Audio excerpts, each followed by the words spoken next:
This news update is brought to you by... Hi, I'm Red Plastic Bag. Anyone who knows me knows I don't like cold.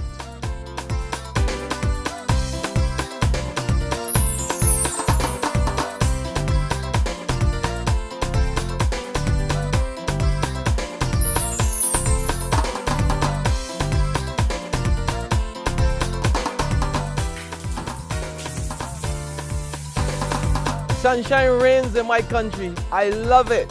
Get your sun power.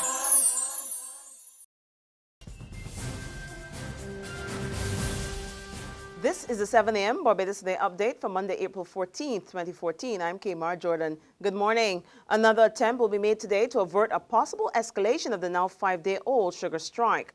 Labour Minister Dr. Esther Basuku is due to step in to mediate the dispute between the Barbados Workers Union and the Barbados Agricultural Management Corporation, the BAMC.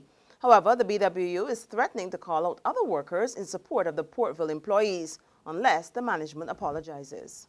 This matter is not going to get started until the Barbados Workers Union, till the workers at Portville get an apology, and until we are able to have the BAMC respect that workers have rights.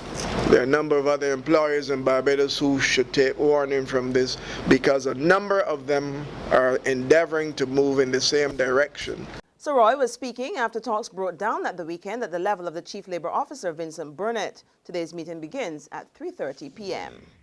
Meantime, the BAMC has broken its silence on the matter. In a press statement, the corporation says the BWU was informed of its plan to send home workers more than 10 months ago when it gave notice of its intention to cease operations at Andrews Sugar Factory.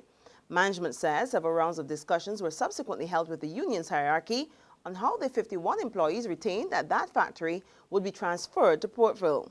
However, the company says it did not receive a response from the BWU on its selection matrix and opted to move ahead with the process of redundancies.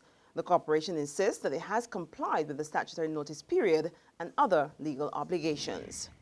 Staying with the sugar strike, opposition MP Cynthia Ford is calling for an immediate end to the protest action.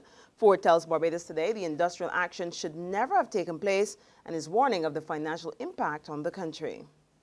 If you didn't strike for all those 1,000 people going home, how do you come now or hurt the only industry that's going to bring in something, and it's not even at the level it would have been at years ago? Something is definitely wrong. I would like to encourage, and I'm speaking this now as me, an individual. I'm not speaking on behalf of the Labour Party at all, but for how I see life is going in Barbados, I would want for all the agencies involved to come to the table, and at least by Monday, so that we can get on with the business of reaping the sugar cane and not be experiencing all these losses. In other news, private service vehicle operators are not demanding an increase in bus fares at this time. Interim chairman of the Association of Private Transport Operators, Morris Lee, says a hike in bus fares would only be a last resort in the wake of the government's decision to discontinue the fuel subsidy. And obviously we want the government to revisit the issue of the excise tax on the fuel that's been implemented. And we believe that we have good reason to ask them to reverse that imposition. An emergency meeting of the PSV operators and the Association of Private Transport Operators was called yesterday to thrash out concerns. However, that meeting was postponed until the 27th of this month due to poor attendance blamed on late notice. In sports now, it's an anxious last day for defending champs Barbados in the 7th and final series of matches in the WICB First Class Championships. Trinidad and Tobago are the other title contenders. Yesterday, Barbados demolished the Leeward Islands by an innings and 49 runs with a day and 2 sessions to spare at the Sir Vivian Richards ground in Antigua to end with 82 points. But Craig Braffett's men will have to wait on the outcome of the match between Guyana and Trinidad and Tobago being played at the Guyana National Stadium in Providence to know their destiny. Let's keep our fingers and toes crossed that the Barbados boys can bring home that championship. There's regional and international news after this short break. Hi, I'm Red Plastic Bag. Anyone who knows me knows I don't like cold.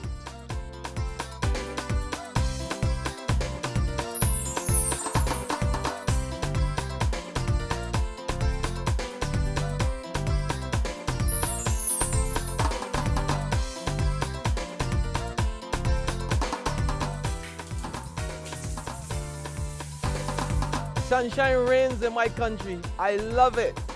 Escalation Sun Power. To regional news now, Jamaica police are probing a murder-suicide involving one of their own. The 31-year-old policeman is suspected of shooting his wife before taking his own life. His body was found a short distance away from his St. Andrew apartment with a gunshot wound to the head and clutching a revolver. The policeman was suspended from the force for involvement in a shooting incident last year, and he was not a licensed firearm holder. Internationally, authorities in Chile have declared the city of Valparaiso a disaster zone after forest fires killed at least 16 people and destroyed more than 500 homes. Thousands more have been evacuated. A regional official says it's the worst catastrophe he's ever seen. Strong Pacific coast winds have pushed the fire deeper into neighborhoods, hampering the battle to contain the blaze. Well, that's our 7 a.m. update. Join us again at noon. In the meantime, log on to www.barbadostoday.bb, subscribe to our e-paper, or like us on Facebook to get more news and sports. I'm Kmar Jordan. Be safe out there, and we'll see you again at noon. This news update is brought to you by Hi, I'm Red Plastic Bag. Anyone who knows me knows I don't like cold.